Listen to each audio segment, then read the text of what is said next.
নিশি ছিল একটা ছোট্ট মেয়ে, চোখে বড় বড় স্বপ্ন। তার সবচেয়ে প্রিয় সঙ্গী ছিল একটা নরম সাদা খরগোশ, নাম টিপটিপ।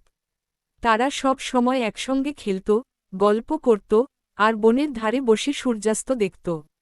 একদিন বিকেলে নিশি আর টিপটিপ খেলতে খেলতে চলে গেল এক রহস্যময় জাদুর বনে। হঠাৎ করে অবিশ্বাস্য একটা ঘটনা ঘটল। টিপটিপ কথা বলা শুরু করল। টিপটিপ বলল, নিশি, এই বনে একটা বড় বিপদ ঘটেছে। রংধনু হারিয়ে গেছে, আর বনভূমির সব রং হারিয়ে ম্লান হয়ে যাচ্ছে। নিশি অবাক হলেও একটুও না ঘাবড়ে টিপটিপের ছোট্ট নরম পা ধরে বলল, চলো, আমরা রংধনু খুঁজে বের করি। ওরা দুজন মিলে বনের ভেতর পেরিয়ে গেল উঁচু পাহাড়, গভীর নদী আর মেঘে ঢাকা উপত্যকা।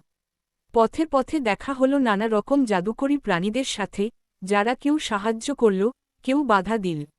শেষমেশ এক পুরনো গাছের ফাঁকে লুকিয়ে থাকা রংধনুকে খুঁজে পেল ওরা।